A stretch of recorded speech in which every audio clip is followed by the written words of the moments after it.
Welcome to Chat TPT, a podcast about music business from the unique perspective of content creators in the trumpet community. We are so excited to have you here with us today as we dive into the world of trumpet playing, content creation, and everything in between. We hope that you'll find a supportive and inclusive space with us where musicians from all backgrounds can learn, collaborate, and support one another. Welcome to iCarly. iCarly. Welcome to, iKayla. We are 100% keeping that. That is the official beginning of this episode. That's great. That's great. And we got it in the upgraded quality. My camera went blurry because I started going in and out laughing. Okay, there we are. Are we? Okay. We're refocused now. We are refocused. Everything's fine. Cue the iCarly theme song. I honestly don't even remember the iCarly theme song. I know. And be so wonderful. Amazing. Were those the lyrics or do were the lyrics? No, I didn't remember the words. I only remembered certain words. I sang the words that I remembered. Fine. That's fine. That we won't get copyright striked that way. Exactly. So, yeah. I just assumed that you did that on purpose. Actually, it was my plan all along. Yeah, your genius plan. As we are both extremely experienced content creators, so we're always thinking ahead. Everything is planned. Like, in fact, my next 5 years of content is planned out already today. At least the next 5 years for Chat TPT. Oh, I mean, that is absolutely true. We started this podcast. We started recording these episodes in June, and then we upgraded and we've invested in new equipment. We're on Riverside now, which is awesome. But we haven't even uploaded our Zoom recordings. So this is for people watching this. I have no idea when this is going to be posted. Probably sometime in 2024. But this is like I want to say August. This is October 14th right now. This is us kind of getting back to it after about a month or so of craziness. And having a regular podcast is going to be a lot of fun to kind of share with the world. But I mean, I guess, again, because in our infinite wisdom, we have decided to record 7 episodes just so that we could have a buffer. That was the real reason. It wasn't like changing of schedules and complications of logistics and things like that. No, it was genius planning on our part. So high five. Yeah. Perfect.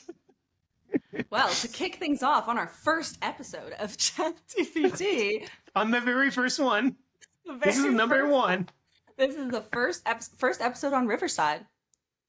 First episode, and we are going to be talking about how to practice. And please insert the SpongeBob emoji with the rainbow. Oh my goodness. Oh my goodness. Maybe we will. It depends on how much editing we want to do on this episode. It might be worth it. I will make that meme right after. It's going to be like the YouTube thumbnail. That can be. That would be a worthy thumbnail. I would click on that thumbnail to watch that podcast. Yeah. Oh, yeah.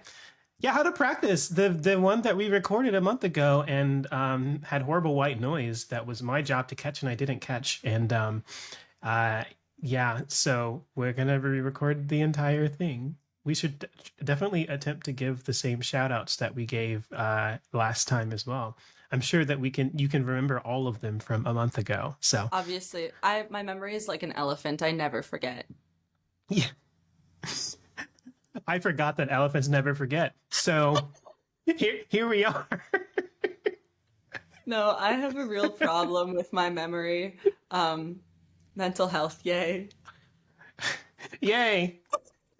You're a great trumpet player, so that's all that matters, right? Yep. My only value in life is being no, blasphemy. The way where we are now cutting the jokes, that is false. That is a falsehood. We are talking about next time imposter syndrome, trumpet mindset, and hate comments is what we have on our schedule. So we can actually seriously talk about that stuff to be released. What is even our schedule in 2 weeks? When we do this, it'll be released 2 weeks after that. So it'll be our second episode on Riverside, and it'll be whatever, 14 days after this one is posted. So that'll be great. How did you get so darn good? Practice. It's magical. It's a mystery. It's practice. I'll never understand how some people can just be so naturally gifted. Practice. I'll never be as good as you. You will if you go practice. Yeah, so we're here to talk about how to practice. And you know what I thought, Kayla, it might be interesting for this to be the podcast where we start integrating Chat GPT and its thoughts. Do you think maybe it's worth taking a trip to chat.openai or whatever the website is called for ChatGPT? Yes, absolutely. Are you able to share the screen too? .openai.com? Probably. That would be so cool. And then we could ask ChatGPT some questions. All right, so let's do this. Let's give it a prompt on how to practice. Should we keep this broad, practicing instruments as a whole, or practicing music, or just practice, or should we go specifically to practicing the trumpet? Why don't as we a Chat work TPT broader podcast and then narrow it down? So we'll work like practicing, okay, and then like get to practicing trumpet specifically. Okay. Should we do apparently I can't talk and speak at the same time. So talking and speaking are the same thing. Case in point, I cannot type and speak at the same. I love this. Maybe this should be our first episode. Just to this is a very silly start to an episode.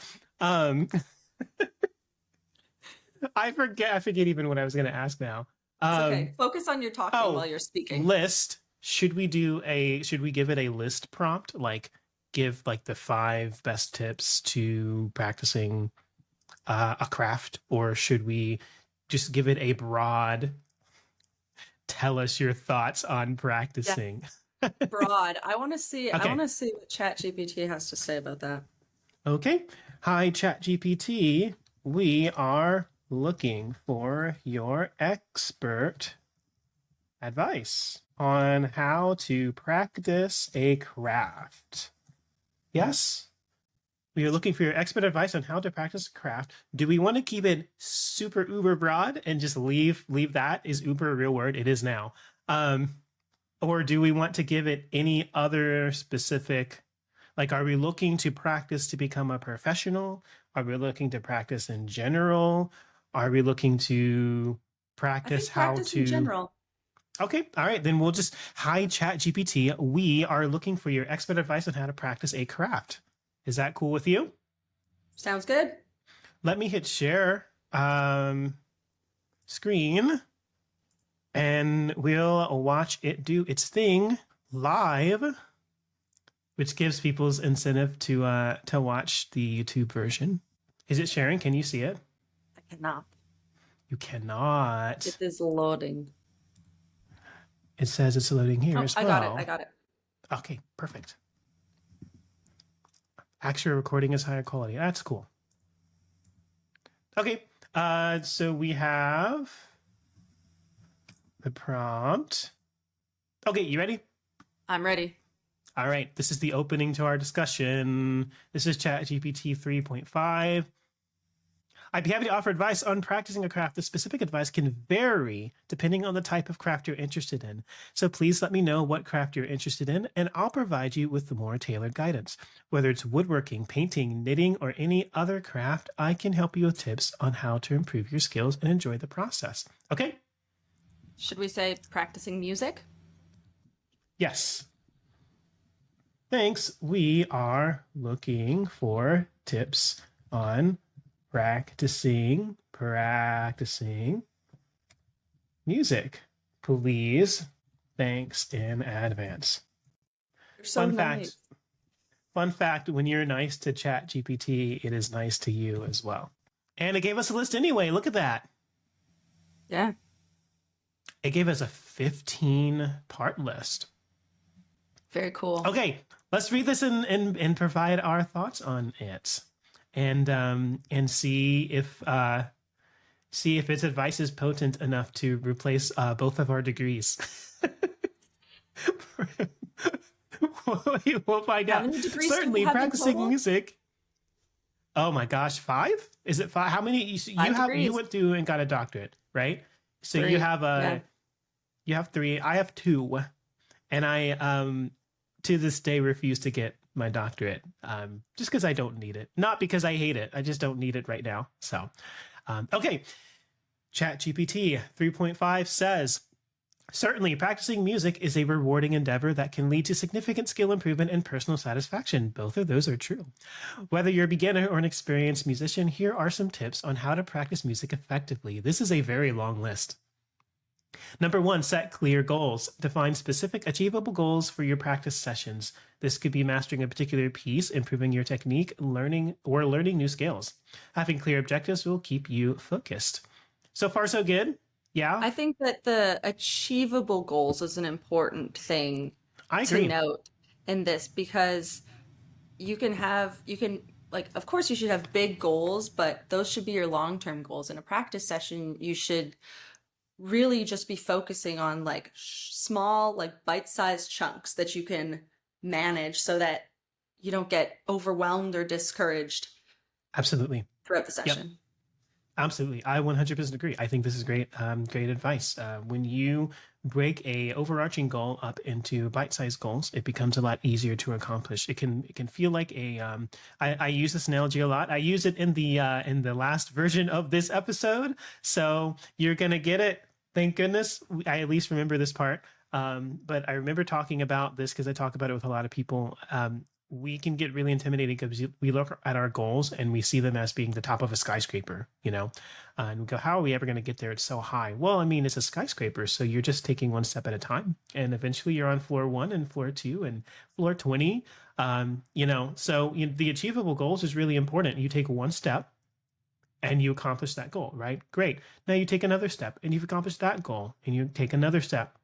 And so you don't have to be intimidated by the overall process. It's, if you can do one thing and then build upon that, then you're eventually going to meet that goal. And that delayed gratification of that end result is the part that makes it so rewarding, and that clear journey, etc. So yeah, I think that's solid advice. Number 2, there's 15. Did I mention there's 15? Just to Yep. give our listeners like a full feeling of so they're like, when does this end? Number 2, establish a routine. Consistency is key. Set aside regular practice times in your schedule. Short daily sessions are often more effective than infrequent long ones. Now, this one's really interesting because this is like I preach this to my students, right? Like, not just teaching. Like, it's just like, this is so this is so important, right? Short daily sessions. Specifically, I'll tell people, I don't need you practicing 3 hours a day. I really don't. I need you practicing in a way that your commitment is sustainable, that you won't have to skip various days because you feel intimidated by said commitment. I've told students, some students, depending on their goals, literally 10 minutes. If you can do 7 days a week, 10 minutes for 30 days. What are your thoughts on that, Kayla?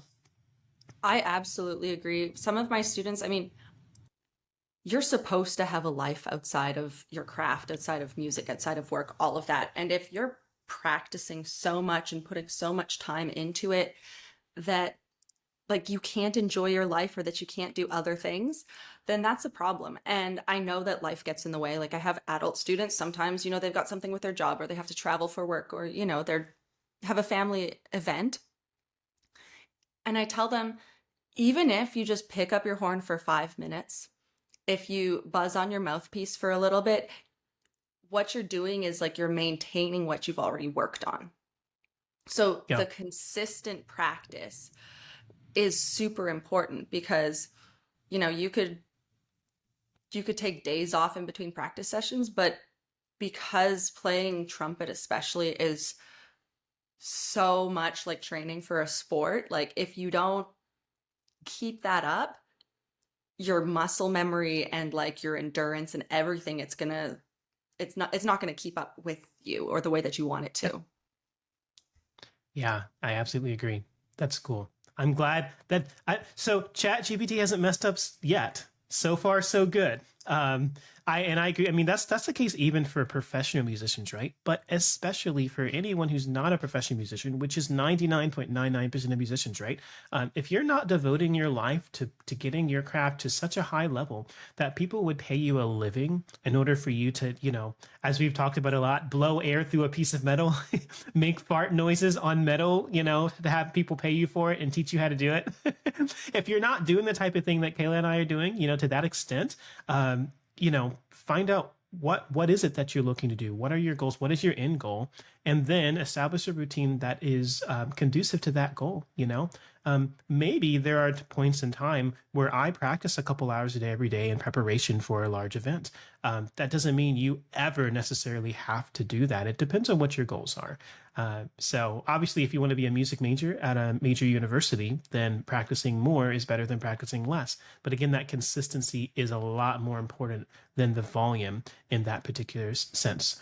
Now, I've been on podcasts before talking about quality and quantity, and you need both if you want to be a professional musician, right? But if you're not looking to be a professional musician, then you just have to decide and determine what are the goals you're looking to accomplish and what it takes. I'm sorry, I interrupted you, Kayla. You didn't interrupt at all. I just raised my hand because I didn't want to interrupt you. But I think that the short daily sessions especially apply to trumpet because you can't just go for 3 hours straight. You have to take breaks. Otherwise, your face will fall off. Yes. It will actually fall almost off. Literally. Yeah, almost literally. Your face will fall apart, quite literally, if you take it to the extreme. Yeah, okay, cool. Warm up. I think warm up should maybe even be first. But this is 3. Warm up. Begin each practice session with a warm up. This helps to prepare your muscles and mind for more focused work. Play scales, arpeggios, or simple exercises to limber up. Cool. What are your thoughts on this, Kayla? I think it's super important because you get to a point in your playing where, you're at a high level, you're doing a great job, and then it becomes a mental game. So making sure, yes, the physical warm up is very important. And for trumpet playing, it shouldn't just be like the embouchure muscles, like the face muscles. It should be the rest of your body. Like, you use your whole body to play the trumpet. We may not feel like it, but our arms are holding the trumpet. Our torso is supporting our arms. We're standing or sitting using like our legs or, using like our hips or whatever. And it's important that those muscles are like ready to go because, if you roll out of bed and start playing trumpet, you're first of all just waking up, your brain's waking up, your body's waking up. It's not going to be a productive practice session. And not everybody has the luxury of just spending all day practicing. Most of us can only allot like maybe 2 hours a day. And so those 2 hours have to be efficient. You need to make sure that your body is ready to go. And your mind. Yeah. I think that's great. I think especially talking about the mind is a really important aspect of this.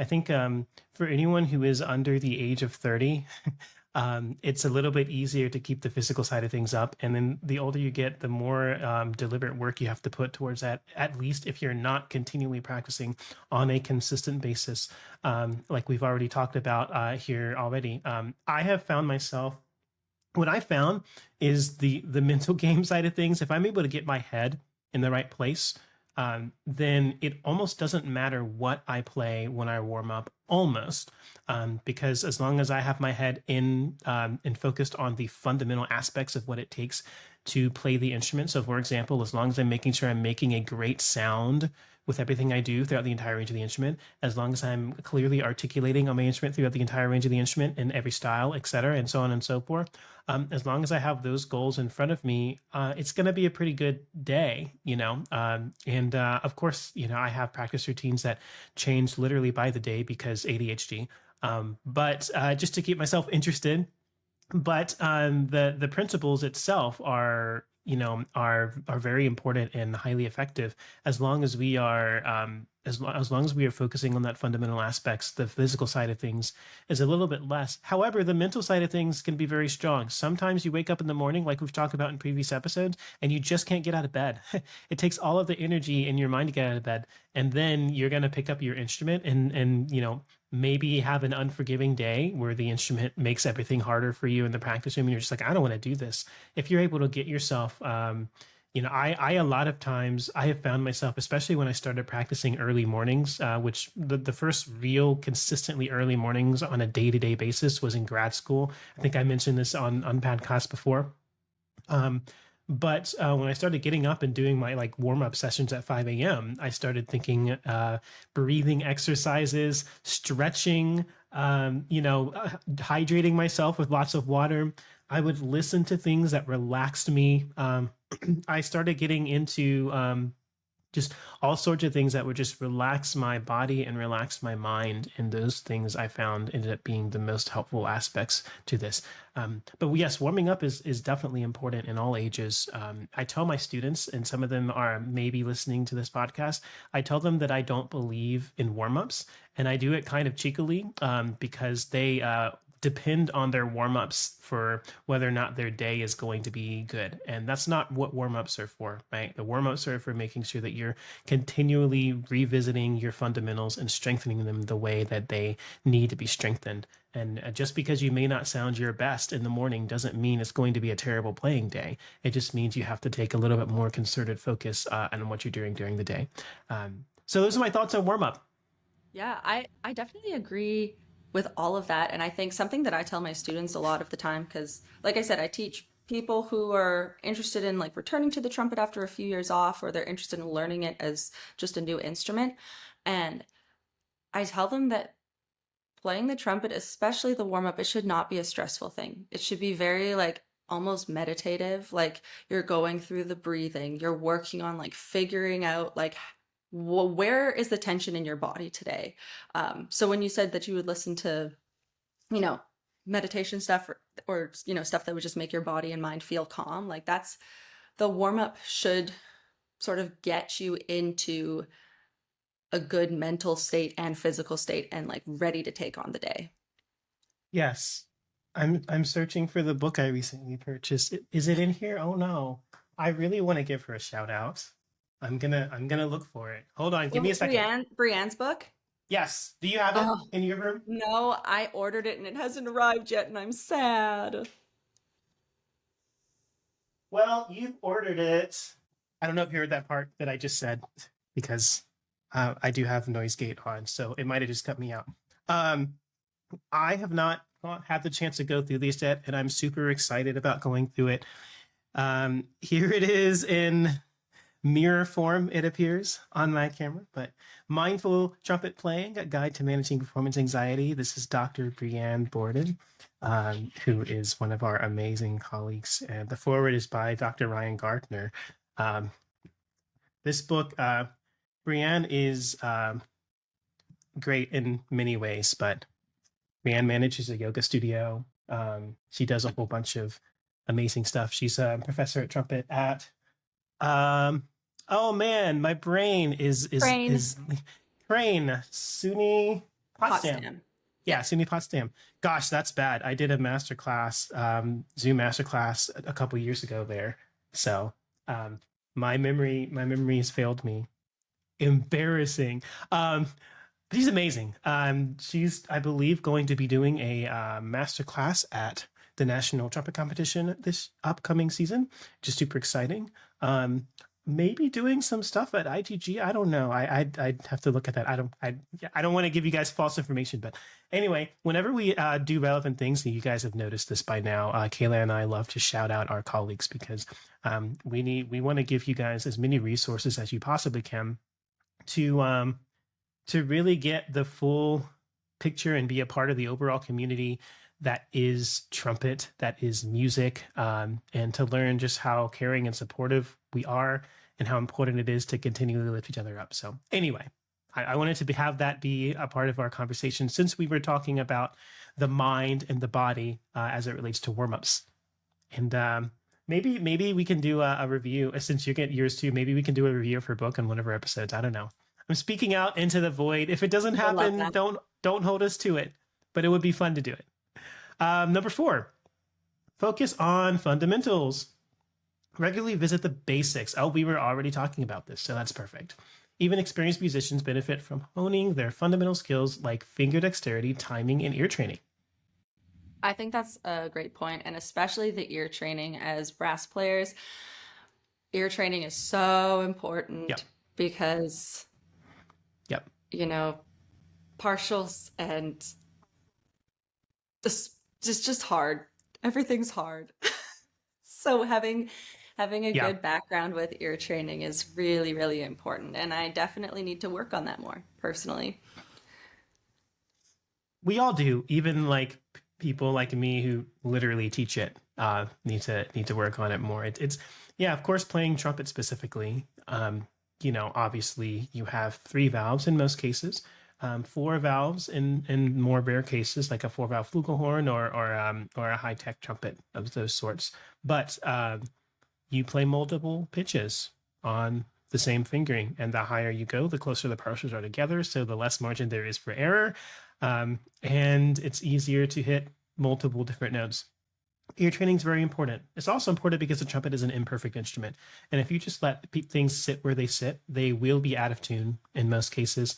Because most of the instruments are very not evenly cut as to how they are developed, and mouthpieces too. So the C, the third space C to G up top the staff will always be a wide interval, wider than it needs to be in almost any context. And then the other thing is that's one example of many, right? The C to E is always too short. The E is typically really flat. That fourth space E, again, one of many, many, many examples of the trumpet's imperfections with intonation. If you just let it happen to you, then you won't be able to sound your best. So ear training is definitely absolutely important side of things. Finger dexterity, Joey Tartell, my former teacher, calls that facility, your finger work, and everything associated with that, which I call it that as well. It's just a very clear way to describe it. Timing, tempo, metronome. You should obviously always be practicing with the metronome. All those things I are super also important. think that timing, like in my lessons, a lot of the time we talk about just timing the air with the tongue, with the fingers, like making Yes. sure that all of that's lined up. Because if one thing is just a little bit off, you're going to miss a note. You're going to get an air ball. Something's not going to go right. So you have to make sure that everything is sort of timed really, really well. And I think that definitely leads into the next few points that ChatGPT wrote out for us. Yeah, so far so good. Sometimes we put things in the Chat GPT and it gives you what the internet has, right? And the internet isn't always accurate. So it's doing pretty well so far. Number 5, divide and conquer. If you're working on a complex piece, break it into smaller sections. Master one section before moving on to the next. This helps with retention and makes the overall task less daunting. Now, I recently went to a masterclass, I recently went and gave a masterclass, I should say, with a couple of schools in the area to which I gave this specific advice. They just got their all district prepared etudes a few weeks ago. And some people, depending on the school, depending on the student, they look at the piece and they go, this is way too difficult. There's no way I can do this. Now they have until December, I think 9th, which is almost 2 months from today. So it was more than 2 months from the last time I gave that masterclass. So I asked them a question in all the places I went to. I was like, well, how many measures is this? Right. They're like, well, it's 14 measures. It's 14 measures of, impossible music. It's like, okay, sure. I'm just going to ignore that part. All right. So 14 measures. Do you think if you spent an entire day on measure 1, you could get measure 1 down to a reasonable level? Like, well, yeah, but no buts. Okay, awesome. If you spend all day tomorrow working on measure 2, like, yeah, okay, but no buts. So in 2 weeks, you'll have every measure of the piece done. Well, yeah, but I mean, like, it's the transition and all that. Okay, great, awesome, cool. After the 2 weeks, you still have 2 months left to put the transition together. Do you think you can put 2 measures at a time, 4 measures at a time, 8 measures at a time, after learning each individual part? Like, yeah, I guess. Yeah, right? You don't guess. This is the fact. So it's just a matter of dividing and conquering. So I really like this tip. This is one that I use very commonly with my students, mostly because it takes a little bit of the overwhelming and intimidating factor out of it. It's like we talked about before. Every staircase is climbed the same way, one step at a time. And if you look at it in a stepwise function, you can achieve almost anything that is placed in front of you. You're so kind. Should we move on? Or do you have more thoughts? Yeah, let's go. I mean, it's pretty straightforward. That's exactly the way I approach my playing. It's what I suggest for all of my students and anybody else who's working on something that might feel a little bit out of reach. You can always simplify it. Yep. Yay, wonderful. Slow down. When learning, this is number 6 for those of you listening via audio. When learning a new piece, start at a slower tempo. This allows you to focus on precision, fingering, and expression. Gradually increase the tempo as you become more comfortable. This sounds like Chat GPT went and studied the Open Bell podcast and listened to Joey's pedagogy from his last episode. Hold on, I'm gonna pull it up. Episode 1. Hold on. I was just listening to it. Episode 135. So shout outs to the Open Bell podcast. Dr. Bill Stoneman, Dr. Brian Appleby Weinberg, and Professor Joey Tartell host that podcast. They screw around and put a whole bunch of inside jokes, and it's just really fun. They give each other hard times because they're good and close friends, and they allow us into their close bond of friendship. And then they give us their decades and decades of seasoned experience on how to teach and play the trumpet, and it's just really great stuff. There's a 3-part. They're doing a 3-part. Like 3 episodes, and the first episode was last week, and it was on Brian's pedagogy, and then this week was Joey's, and then the next one's going to be Bill's. So anyway, this sounds like this sounds like the stuff that Joey has taught me, and of course he's put a lot more thought into the process and has given lots of more examples. But this is very important, right? Like when you slow something down, you can get it correct slow. And when you get it correct slow, you can get it correct fast. The alternative is you attempt to do it faster than you're comfortable with, build poor habits, then have to go back and undo the bad habits and then redo good habits. So you're working 3 times as hard. You're doing it wrong, undoing it wrong, and then doing it right when you can just do it right the first time. And that massively increases the efficiency of your practice. Absolutely. I remember when I was growing up, I played piano. It was my primary instrument, and my piano teacher would always tell me your batting average or your percentage of getting it right. Like you need to make sure that you get it up, like that you're playing the correct way, that you're playing, the correct notes and correct rhythms and all the technique, that you're doing it correctly. Because if half the time you don't do it correctly and the other time you do, then you got a 50% chance of doing it correctly. So yep. We really want to make sure that we have the most, I don't know how to use words, the best probability for success. There we go. Yes, you do know how to use words. I know, but my brain is just the little loading symbol. It's yeah. No, I get it. I 100% get it. Yeah, believe me, I do. Yeah, so this is good. Cool. Speaking of batting average, Chat GPT, you're doing well so far. Don't let us down. Don't let us down. No breathing with diaphragms.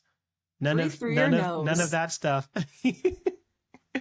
Number 7, use a metronome. Now this is one some of my students seem to hate, but it's no matter how much they hate it, doesn't make it any less useful, right?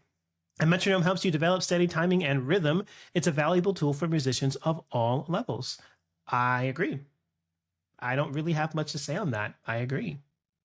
Yeah, I would agree with that as well. For people that hate the metronome like me, it can be a struggle. So I would recommend looking for drumming tracks. I was actually reminded of this today. Natalie Dungy posted a video of one of her practice sessions, and she loves EDM music, and it's very like metronomic, you know, there's just like a Which is regular awesome. pulse. So she posted a video and she was doing her little bending warm up, which I absolutely love. And I've done it regularly during my practice sessions as well, but she did it along with this track that was just like pulsing music, you know?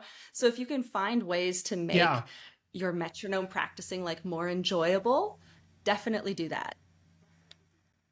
absolutely. I 100% agree. Um, I'm just pulling out my phone to show one of the more popular app tuners, TE Tuner. I am a really, really big fan of it because of the amount of things you can do.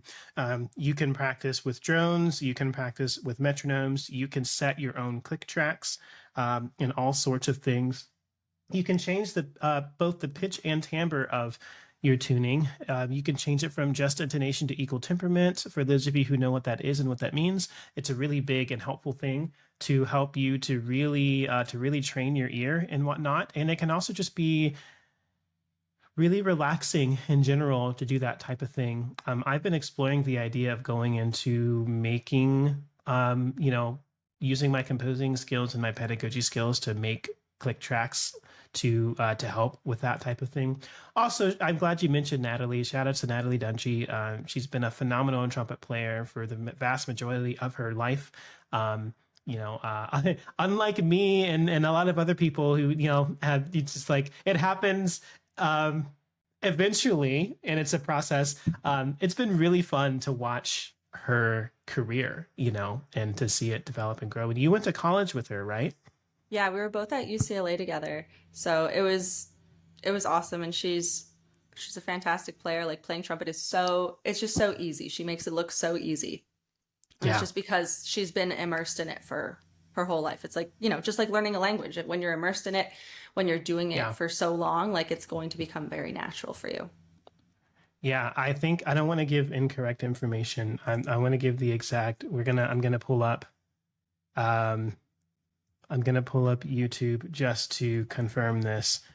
She won the junior division of the national trumpet competition in, I think, 2009.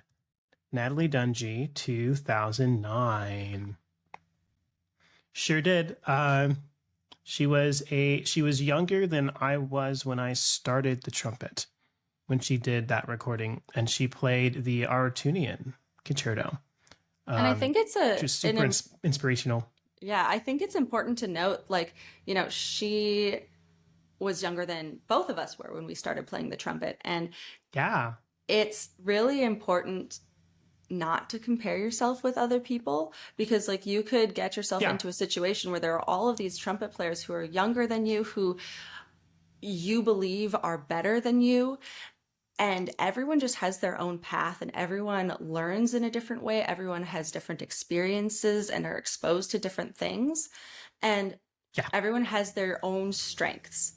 And it's really important to remember that, because it can be really overwhelming getting into a school full of trumpet players and all of these people like have strengths that maybe what your weaknesses are, but you need to remember that you have your strengths, and the more time you put into the instrument, whether it's efficient practicing, whether it's just picking up the horn because you need to play a few notes for the day, like every time you touch the horn, it's going to make you a better trumpet player.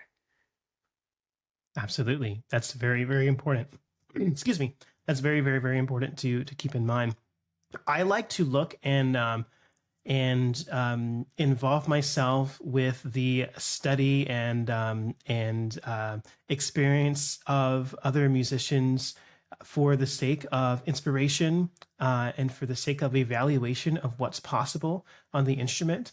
And so I love getting the opportunity to listen to. I mean, we can shout out some more people. I'm remembering in the episode that we did last time that we were shouting out a couple of people who recently got military jobs, right? We talked Yes. about Allison Marseglio. We talked about Julia Gill, Christina! and we talked about Christina! my brain is like Christina Aguilera, Christina Alegre. Christina. All three trumpet players, so I just absolutely adore. They're great people. You want people like them to be getting the types of jobs that they're getting because they are all great role models. They're humble and diligent and hard workers. They're the type of people that we want to be representing our career, especially as trumpet players for the next, few decades. Because they are foils to the stereotype that trumpet players are arrogant and selfish and pompous. It's not true. Just go to NTC 1 year, go to the National Trumpet Competition and just meet people and talk to them. Go to the International Trumpet Guild, go to most, larger colleges or more involved colleges, even if they're smaller, whatever the case may be, just meet trumpet players who do it for a living. Most of them are just very nice and kind people. So we will give that shout out to them. They all recently got jobs and we're super happy for them. Yeah. And I think, but yeah, go ahead. I remember in our last time talking about this, I think we also talked about how it's super nice to see people sort of like of our generation, like our trumpet generation, getting those jobs. It makes it feel attainable for us because they're our colleagues, they're our friends, and they're reaching their goals and they're getting hired and they're putting in the work. So it's like that will happen to you too. Absolutely. When one of them are successful, all of us are successful. And your time will come along as well. If it hasn't yet, it might have already come along. When it does, it's also going to be an example that it is possible for anyone and everyone else to do it as well. So if you were to look at others, that is the way that we both recommend you do. Don't look at them and be like, oh, they got this, they must be better than me. What am I doing wrong? The answer is nothing. The answer is keep doing your thing, support other people and uplift them. They will support and uplift you, and then you'll get your time. You'll get your dream job. You'll get your opportunity. Cool. Awesome. We went on an aside on that one, but that's a really important one. Record yourself. Number 8, recording your practice sessions can be incredibly helpful. It allows you to review your performance objectively and identify areas that need improvement. We definitely talked about this last time as well. And the reason that I started my Instagram page was sort of to see how my playing would grow and to also get used to just like putting stuff out there, putting content out there, because I never really liked putting my playing out there because there's always people who are going to have their own opinions and judgments, and it was a great tool for helping me learn how to focus on my journey and not let other people's comments upset me. Sometimes they still do, but it's also been great to connect with other trumpet players like you, Marcus. Like I would never have met you if I hadn't started my Instagram page. And you don't have to, have a practice account or like post videos of you playing. You can just keep them in a folder on your computer or on your phone and like listen back to them. It's also a great way to take breaks during your practice sessions, like record yourself like a voice memo on your phone of like one passage and then listen back. So resting for the same amount of time that you were playing is a great way to keep your chops fresh, build endurance, and to have productive practice sessions. Gosh, there's so much good that you said there. There's like, and it's just, that's a clippable moment. So that's a short for sure. I'm going to try to unpack some of the things that you said that I want to highlight because it's just really important. Resting as much as you practice. Playing the trumpet is a physical thing. Your chops, there's literal physical muscles in your embouchure that grow and develop. And similar to going to the gym and working out, your muscles get stronger and the rest in between, they don't get stronger. And the actual working and tiring out of said muscles. So you have to have that break. When you take the break, one of the most productive things you could possibly do is to go in and do an analysis of your playing, or in some cases of somebody else's playing. But in this case, we're talking about recording yourself, right? Excuse me. When you record yourself, you have the opportunity to focus 100% on making the best sound and the most musical statements you possibly can when you play, knowing that you'll have the opportunity to then give 100% of attention on analyzing what you need to pull apart in order to, do it better the next time when you listen to your recording. When you put them both together, you end up multitasking. And regardless of the fact that we talk about multitasking as a great thing, it is a great thing in many instances, but you will lose the pristine amount and capacity of detail for which you will be able to assess what you do if you do that while actually performing the craft yourself, right? If you're performing and analyzing at the same time, you won't get 100% of either. It's impossible. But you can give 100% of performing and then give 100% of listening back to yourself when you record and increase your productivity that way while strengthening your chops. That's a really, really, really strong method. I will also add as an aside, that is why I got into posting stuff up on social media as a performer as well, and the multi-tracks and whatnot. I play what I want to play, but it's a way for me to get used to listening to myself when I play and going, okay, cool. Here are the things I need to work on from a fundamental standpoint next so that I can get to that next step. Yeah, that's fantastic. Super. Let's move on. Practice with a purpose. All right. I think this one is a little redundant, right? Establish a routine, set clear goals. Practice with a purpose. Okay. It's accurate. It does seem redundant, Chat GPT, but that's okay. We'll read it. Number 9, practice with a purpose. Avoid mindlessly repeating passages. I will admit that is a really strong and important comment. Avoid mindlessly repeating passages. Focus on specific challenges and work on them intentionally. I think that this is really similar to the divide and conquer point, though, because when you're dividing and conquering, like you're breaking things into smaller passages, this one is just sort of going deeper into that, saying like, be like aware while you're practicing, and you can break things down into small chunks and play it over and over and over again. But if you're not aware of what you're doing, or if you're not taking a break in between to be like, why did I chip that note? Why do I keep chipping that note? Or like, why is the tuning so weird after I make this large interval leap? If you're not sitting down to think about it and reflect, which is what we talked about in the recording, like when you're listening back, then really you're not practicing efficiently.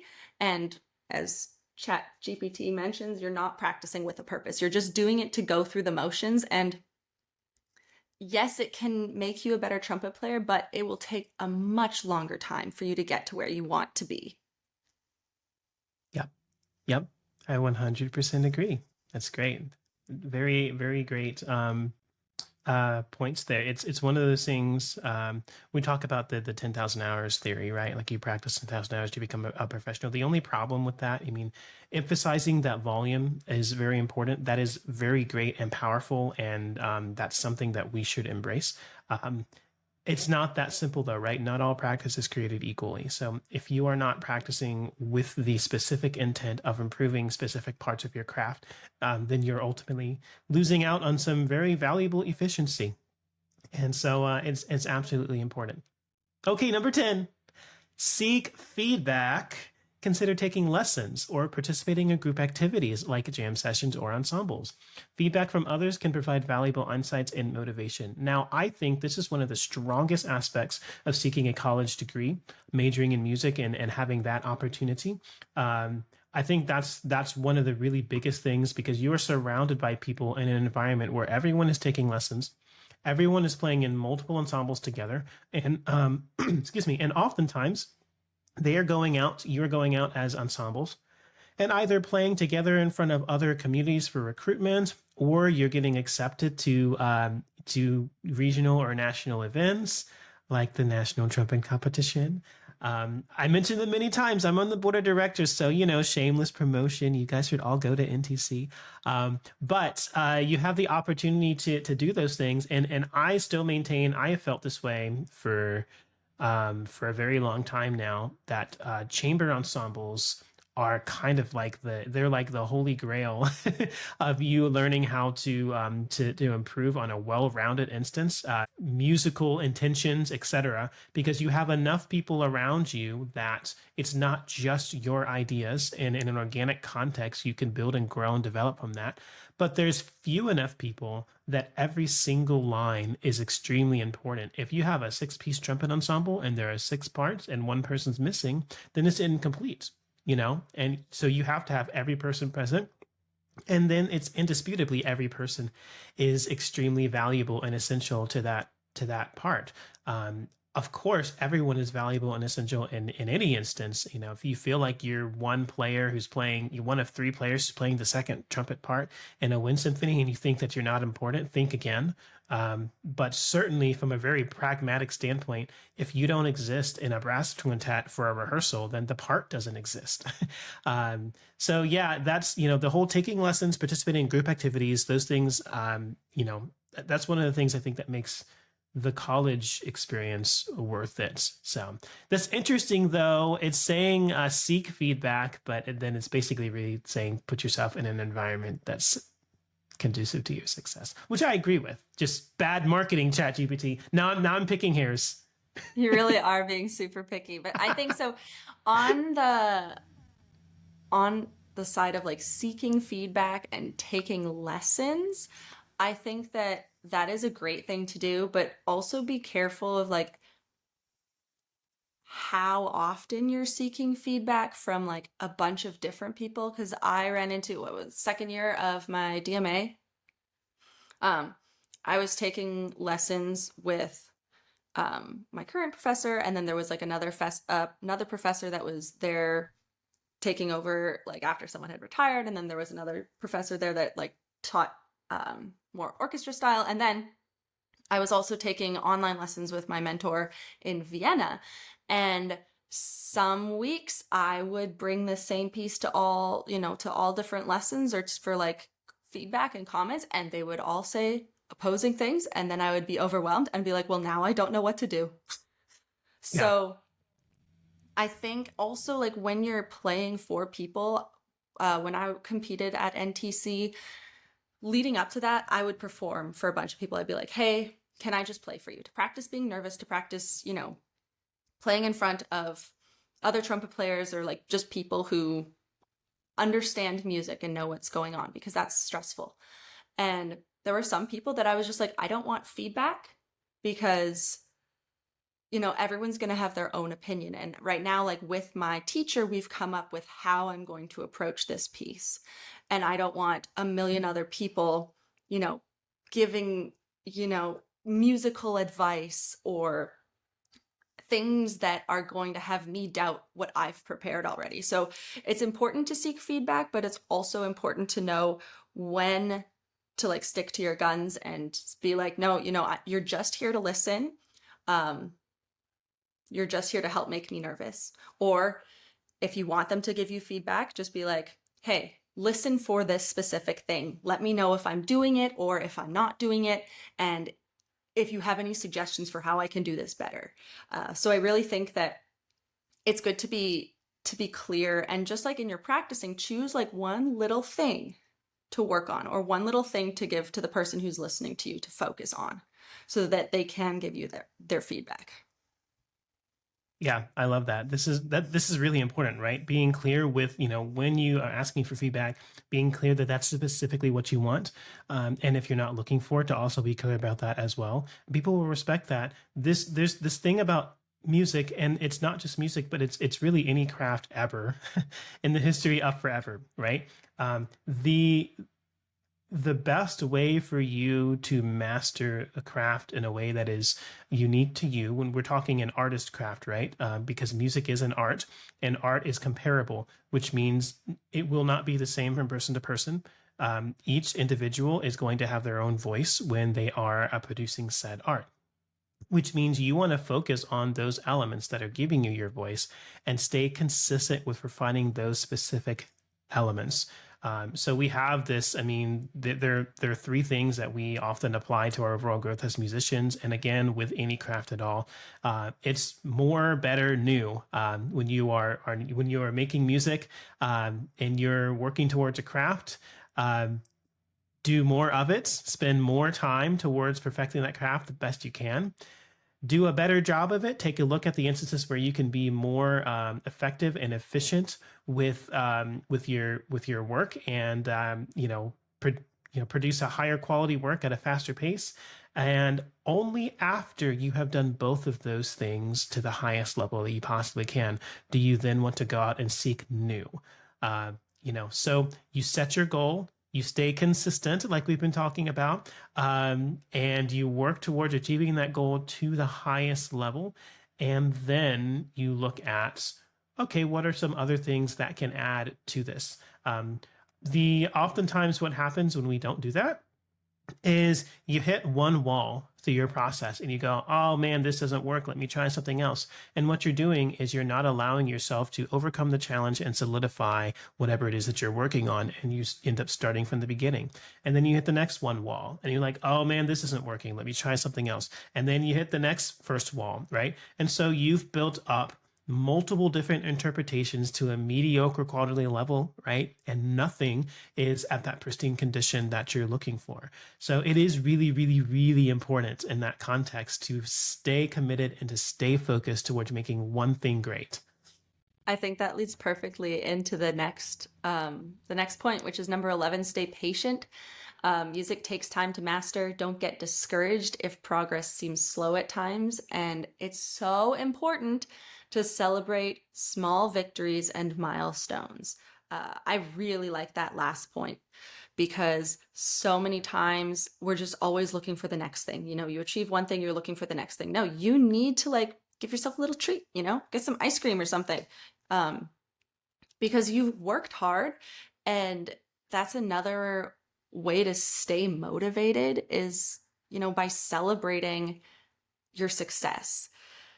Because if you don't do that, your brain, your little brain, it just wants happiness. It's just craving that dopamine, And if you don't give it that dopamine, then your body and your brain is going to be like, I'm not doing this anymore. I don't feel like doing this. I'm getting absolutely nothing out of it, because all your brain wants is to be happy.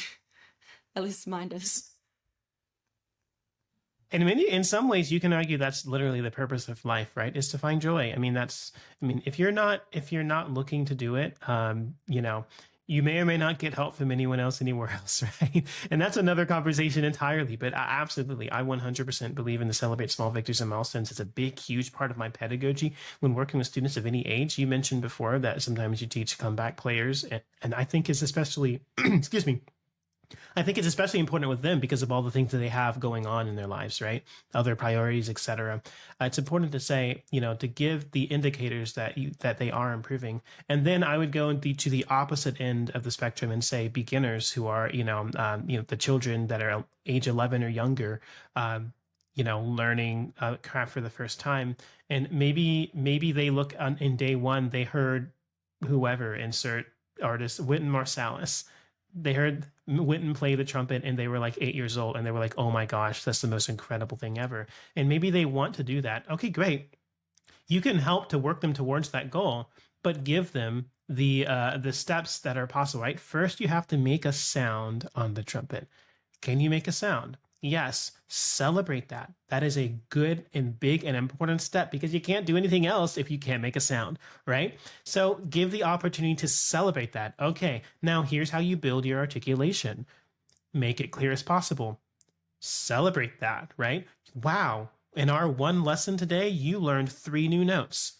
Every single process of that, it gives that person, that student, a feeling that they are improving and that they're going on the process and that they're closer towards their goal. And then don't forget to do that for yourself as well, because as you go. Biggest problem for us, especially we Yes. do it for our students. We are so supportive and so encouraging. And then for ourselves, it's like, oh my God, why did I do that? Just getting so frustrated. And that's something that I'm working on as well. But pretty much everything that you said about making sure that you are telling your students that they're doing well and that they're improving. Obviously, don't lie to them if they're not, but you would have to sit down and have a conversation as to why they're not improving the way they want to. With my students, sometimes they come into lessons. I don't ever tell them to practice. They practice if they have time, they practice if they want. I tell them as long as they come into the lesson and they're better than the week before, then that's a win. And most of the time they are, because we work on the fundamentals, we work on the things that they need to work on, and they get better in the lesson. And then it's up to them. If they want to get better faster, then they have to put in the time outside of the lesson. But I know that sometimes you can't always practice every single day, which is what we talked about. And we shouldn't, I don't believe in using guilt or, making students feel guilty about not having the time to practice, or feeling guilty about, not being as good as I expect them to be. Everyone's at their own level and everyone's going to progress at their own rate. Oh, that's like, this is a really passionate thing for me. I I'll mention some of the things that go through my mind when you say that, because this is such a powerful, important thing, right? And again, this is with the focus of music takes time to master, right? As our third co-host has so eloquently mentioned, don't get discouraged if progress seems slow, right? These are the ways that you don't get discouraged, right? Is you celebrate the victories, you go through the process and enjoy every step of the way. There is this, when you try to motivate with fear, or when you try to motivate with anything other than passion, what you are doing is you're giving yourself, your student, whoever that particular receiver is of said motivation, you're giving them motivation to do something to avoid the negative result. And so it's going to encourage them to do whatever it takes to achieve the goal of avoiding that guilt. That comes from a very closed-minded process, and it's a specific goal, at least it can be perceived as a specific goal. So if you have this specific level for which if you don't reach it, you're going to get yelled at, then they're going to look at this level, right? And that's where they're going to want to reach, so that they can, so that their lessons teacher doesn't yell at them to go practice, right? If you go from the passion side of things and you really dig really deep into what makes them passionate. So I don't per se tell my students to practice, but I do tell them what to practice. And it's usually something that they're excited about, right? If I have a student come in, and we've mentioned this a few times, student comes in and says, I want to learn how to play X. I want to learn how to play Leve's new single, right? I want to learn how to play Cantina Band Swing from Star Wars. I want to learn how to play this or that. Maybe people have told them, well, no, you got to learn your band music. I'm not going to tell them that. I'm going to tell them, hey, listen, if you learn your band music, we will learn how to play this in our next lesson. And that gives them the motivation that they need. And then they're working from passion. When you work from passion, passion is unbounding. They're going to go as far as they're motivated to go. So they're not trying to get to that level to where they're not going to get yelled at anymore. They're going to get to the level that makes them happy. And so if this is the level where they're not going to get yelled at, right? They might go here, right, above and beyond, double, triple, quadruple, infinitely so, above whatever that bare minimum is, because they're not trying to avoid some negative result, but they're pushing towards a positive result. And that passion-led motivation is going to bring them a much bigger deal of success. Again, we're talking students. You are a student as well. If you're listening to this and we're talking about pedagogy and you're like, yeah, I'm going to give this to my students, don't forget to give it to yourself as well. That's super important. Number 12, stay inspired. Listen to a variety of music, attend live performances, and explore different genres. Staying inspired and enthusiastic about your craft is important for long-term motivation. And I think another thing that I would add to this is connect, network. We definitely have talked about this in the past. Like, I go on Instagram because that's like my main platform, and I see things. I see your multi-track stuff. I see stuff that Jessica Farmer's putting out. I see stuff that, a bunch of different people are doing on the trumpet. And I see that and I was like, ooh, I want to try that. Or, I will be like, oh, I'm inspired by what they're doing. I want to do something similar to that. So that's one of the big ways that I stay inspired, and then collaborating with these artists and getting to talk to them and pick their brains about the trumpet. Like, we're all just big nerds. We're just big nerds that play trumpet. Yes, I agree, and it's a great thing. Being a nerd is a great thing.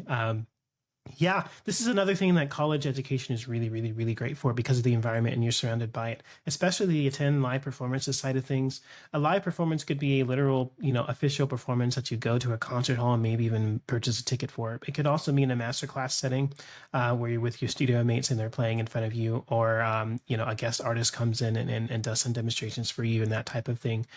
Those things are really, really helpful. Anything that's not live can also be done in a very strong sense via social media. And especially the past few years, it's been a really, really strong growth, especially just such incredibly high quality musicians have been taking the world of social media by storm and posting their content and sharing with people and collaborating with each other. And it is an incredible, incredible thing. That is a resource that was not available 10 years ago, and definitely not to the extent that it is now. And it is it's a very, very powerful thing that we want to take advantage of. I mentioned I've mentioned in previous masterclasses that I've given to various audiences the power of social media and how algorithms work, etc. And it's the algorithm's job is to keep you on the platform for as long as possible. That's the biggest thing that when you go on social media, when you go on YouTube, it tailors to specific stuff based off of your watch history, and based off of how much you watch of a specific piece of content. It helps decide, well, this other thing that's like it, you probably will like it more. You can train social media to actually give you specific things, knowing what its goal is. So I'll tell you, as an example, I have purposely sought out musicians like Kayla on Instagram because I want that content to be first on my page. And when I see them, because I like them, I'm going to watch it. And that's going to show the algorithm that I want more of Kayla's content, that I want more of people like her as well. So I'm going to get recommendations of other people like her. And you can build and grow that platform. And then literally just on autopilot while you're in your pajamas at bedtime, right? You are continually building your network and you're continually building your experience as a musician in a very clear and organic way that doesn't feel like a chore. It's a really, really powerful thing to do. So, yeah, those are my thoughts on staying inspired. It's very easy to do it if you take those steps. I think the next point, number 13, stay healthy. I don't know if we necessarily talked about that. We did have one conversation where we talked about how it's important to take care of yourself, especially your mental health. But this is an important aspect of maintaining like a sustainable practice plan just throughout your life, is staying healthy, because if your physical and mental well-being is not is not healthy, then it's gonna come out in your playing. And so the Chat GPT said, take care of your physical and mental well-being. Proper nutrition, exercise, and managing stress can positively impact your musical abilities. I can speak from experience. There was one day this week that I was so stressed out. I was like, it was bad. It was really bad. And I was like, I still need to practice trumpet today. I picked up my trumpet. I missed every single note I tried to play. I'm like, the trumpet is going back in the case because it is not going to be a productive practice session because I am so stressed. And then I think that Brianne's book, if we get a chance to talk about it, just talking about mental health and well-being and all of that, is super important. And a lot of the times we treat playing music like we're machines or robots, and like we just have to keep going, keep going, keep going. But you need to take time to recover. You need to give your brain a break. You need to give your body a break. And you also need to go outside, go for a walk, do something that's not music. Yes, absolutely. So incredibly important. I opened up the table of contents for Brianne's book. The first part of it, well, the first part is for the introduction and how to use the book. So those are really great. Music performance anxiety, to which she provides an anxiety checklist to check certain things off about your overall well-being and how to continue to progress with handling it properly. Mindfulness, mindful fundamentals, mindful practice strategies, and backstage routine. So I wanted to read that just to kind of get an insight on the way that she thinks and how incredibly important it is. You know what I really love about, I mean, we're talking about the generation that is currently getting the new jobs. We're talking about millennials who are getting these jobs and that generation has gone through a lot of really unique challenges specifically related to the creating of art and the appreciation of art and those things like it. And they're taking all of their knowledge and skills from the things that they have learned. I should say I'm also a millennial. We're taking what we have learned and giving it to our students. So yeah. I'm not older than that, and I'm not younger than that. But I'm talking specifically about my colleagues, which is why I keep using the word they, because I really I admire so many of them for the work that they're doing. It is needed and important. So yeah, multiple shout outs for Brianne, which is great. Brianne did not ask us. She's not sponsoring this podcast, but we're still going to endorse her book, Mindful Trumpet Playing. You should go get it. So yeah. Let's move on. We got Let's move on. Okay. Two more. Explore number 14. Explore new repertoire. Don't get stuck in a rut with the same pieces. Explore new genres and styles to keep your musical journey exciting and diverse. I think that this is one that I've definitely been getting into in the last few months because there are specific fundamentals that I'm working on, and it's like there's only so many Arbin's articulation exercises that my brain can handle, like, from a becoming board standpoint. So I'll find solo pieces that have articulation challenges in them, and I'll practice those little chunks. Also, Marcus, I have a feeling, are you going to shout out Diversify the Stand? I have no idea what you're talking about. I definitely didn't leave the frame specifically to pick up this book and to put it in the screen. It just happened to be there. Where did it come from? Oh no, it just appeared. What is this? Winds have Changed 12 progressive solos for trumpet and piano, edited by Dr. Carrie Blosser and Ashley Killam by Diversify the Stand. Now those sound like some really awesome people. Yeah, a wild awesome. Winds of Change appeared. A wild Winds of Change appeared. That's the first thing that I thought about. It's a great catch. You should use your master ball for it. It'll be worth it. Perfect. But new repertoire, I think, is really important. First of all, to explore the different genres of playing, and like know that it's not bad to want to play pop music, not bad to want to check out the commercial side of things. Also, like, support people you want to support. You can absolutely play pieces by the dead composers and stuff, and that's fine, but there are composers out here that are creating art for us right now. And the best way to support them, especially if they're your friends, especially, if you want to support them in that way, is to play their music, is to go and see their concerts.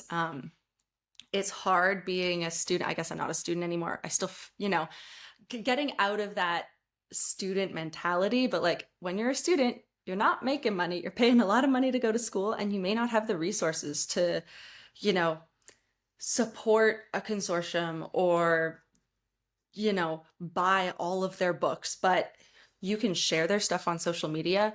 You can go to their concerts, and just that is the best way that you can support your artist friends, is by participating in their art. Absolutely. Especially if it's something you genuinely enjoy, it's going to help go back to what we were talking about previously with staying inspired, etc. It's going to be a really big guiding light towards your continued success, even in the difficult days in the practice room where you feel like you might be in a rut and might be having a difficult time to improve. Sometimes it really is as simple as great music is great music. And you want to embrace that music. That music will help you grow, and it will and it will keep you motivated, and you'll continue to learn and improve as a result of it. It doesn't matter what the style is, you know. Uh, if you enjoy listening to it, it's going to help inform and be a part of your overall continually growing identity and continually refined music making. And it's going to help you become a part of what it is that you have to share with the world in a way that no one else will be able to share with the world. So do it all. Listen to all of the things. Go to all of the concerts that make you happy. Support all of the people that you enjoy supporting. It's it's an investment in your own unique career, and that is incredibly important. Yeah, absolutely.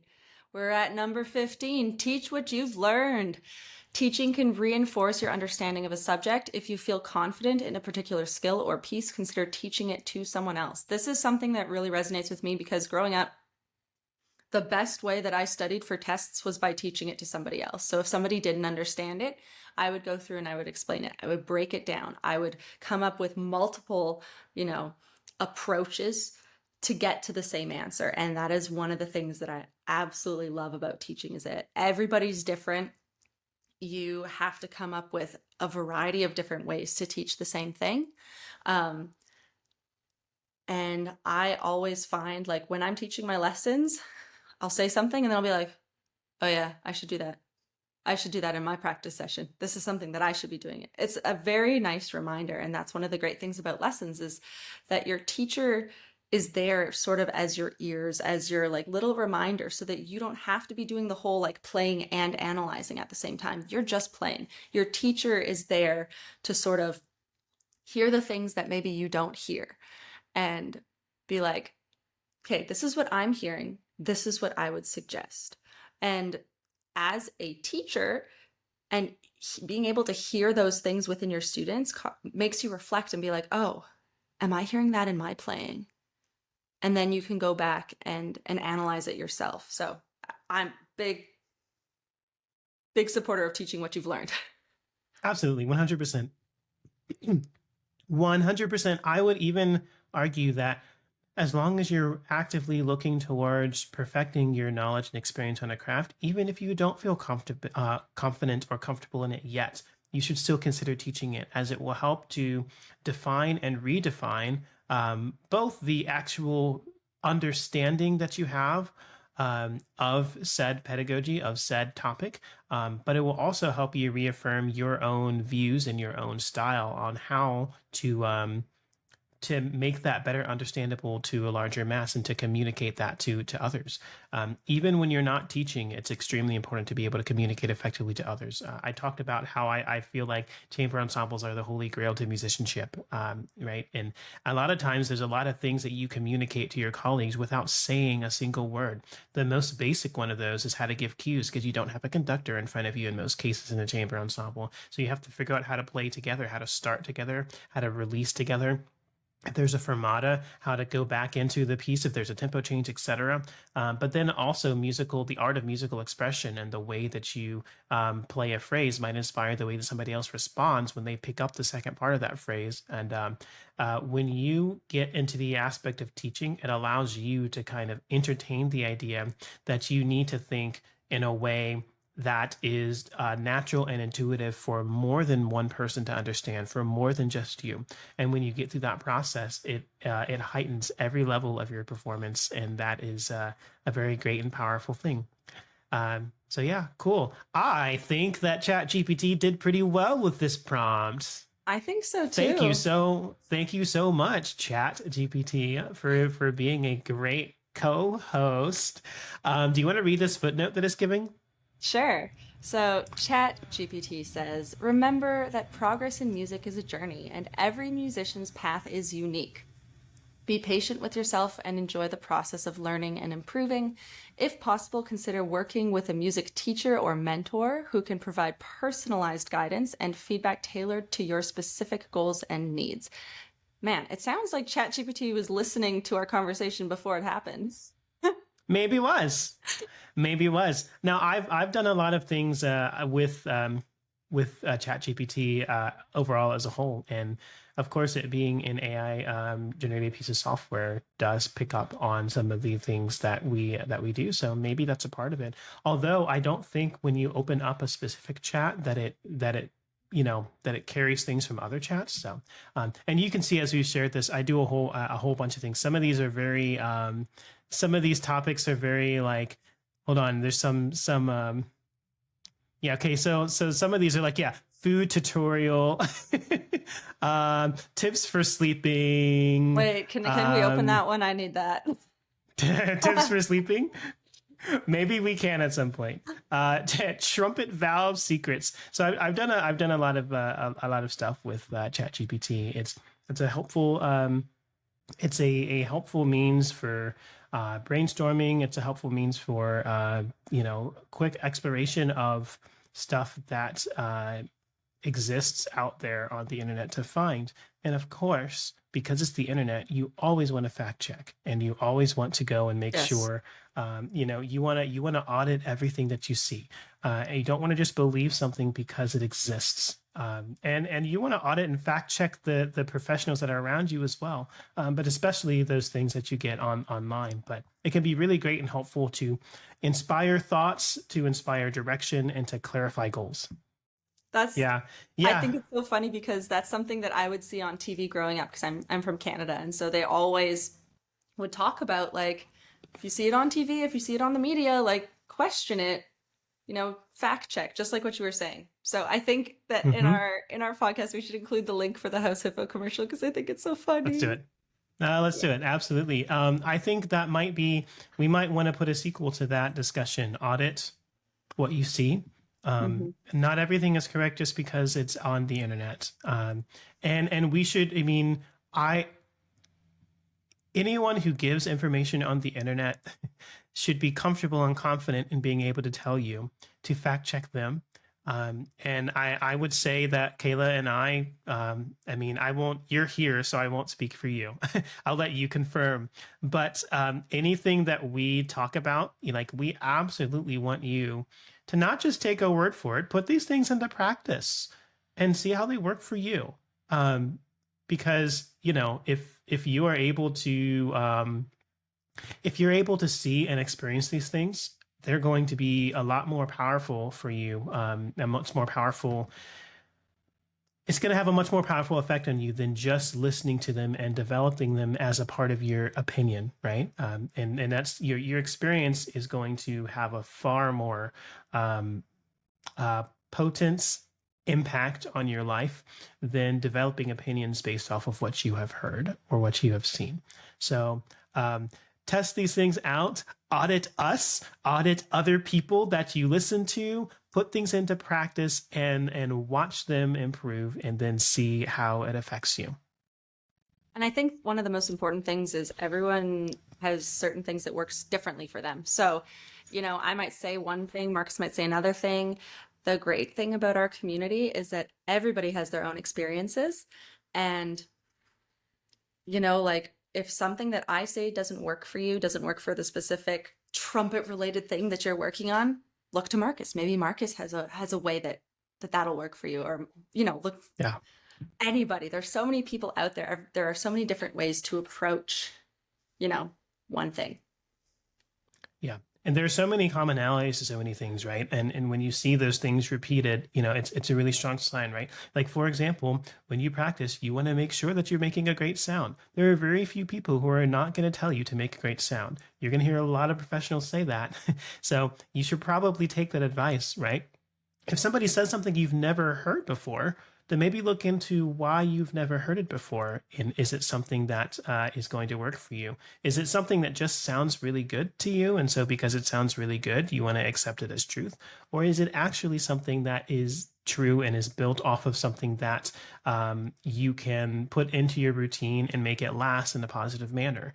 It is important to do those things. We should have maybe episode 9 or 10 or something like that. Like in a few weeks, we should talk specifically about when and how to audit the stuff that you learn, because there's a lot of misinformation on the internet, right?